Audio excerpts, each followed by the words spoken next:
Chapter 52. Ben. Malcolm paced back and forth, frustrated. Ben remained still, watching, his expression devoid of any emotion. Where the hell was she? He thought, his brain ready to explode. Where the hell did Yasmeen take off to? She'd been missing for days now, and as much as Ben tried to reassure Malcolm that everything was okay, it didn't look good. If we inform the higher members of the decree about the Chosen One being taken, I believe the search for her will be expedited. Malcolm's voice was as smooth as silk when he spoke, masking the panic that Ben knew was there. Tabitha entered the room. She looked terrible, her hands constantly moving and twisting together, driving him crazy. She irritated Ben to no end with her excessive fidgeting. He saw through Tabitha's facade. She couldn't care less what happened to Yasmeen. All she cared about was the brat she carried. Ben exhaled through his nose, trying to hold back his building anger. He could kill Yasmeen for doing this. He realized she was pissed about being tricked into the pregnancy, but Christ, they made her the chosen one. What else did the bitch want? You have heard nothing of her, Ben? Malcolm stopped his pacing directly in front of him. Ben's eyes refocused and met Malcolm's gaze, taking in the light color of his irises. Despite Malcolm's attempts to hide it, Ben could see the anxiety in his eyes. It was the first time he had seen Malcolm so vulnerable and off balance. No, Malcolm, I'm sorry, Ben replied, hating how inadequate he felt. Unlike Leah, Yasmeen had completely thrown Ben for a loop. No matter how hard he looked, Yasmeen seemed to have disappeared without a trace, leaving him feeling helpless.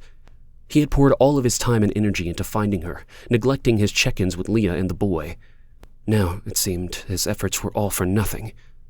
Interesting. Malcolm stroked his small chin. How was that? Ben stood straight, trying to appear taller. Despite his best efforts to appear strong, his legs felt weak, betraying how much Malcolm's words affected him.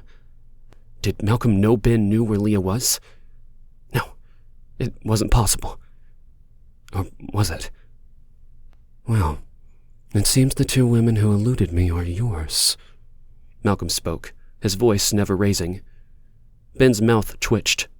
What are you implying, Malcolm? Malcolm's long fingers absently traced the stubble on his chin, his brow furrowed in deep thought. Tabitha watched the two men with trepidation, her hands fidgeting with nerves. Why is it that both your wife and mistress keep interfering with my path to success? Ben didn't flinch. He saw it coming. That's a little dramatic, don't you think? Ben's tone remained steady as he answered, holding Malcolm's gaze, refusing to be intimidated by him. I think it's simpler than that. They just don't like you, Malcolm. Malcolm's eyes narrowed, but he didn't blink. The room fell silent before a wide grin spread across his face. He released a small laugh before resuming his methodical pacing back and forth. Women! He hooted, raising his hands high. What do we do with these alluring creatures? He casually placed his hands behind the back of his head, interlocking his fingers. More importantly, what should we do about your women, Ben? Ben opened his mouth to reply when John came in, interrupting them. The people are waiting, John said, his face flushed, presumably from the excitement of the crowd waiting outside. Good. Thank you, John. We will only be a moment. Malcolm replied, still standing with his hands clasped behind his head. John nodded, leaving the room. Well, it seems we will have to finish this conversation at a later date, Malcolm said, dropping his hands to his side before turning away from them. He strode across the room to his desk, picking up a paper that rested on its surface. His eyes scanned the words carefully, reviewing the speech he had prepared for the members' meeting. Ben approached him, resting a hand on his shoulder.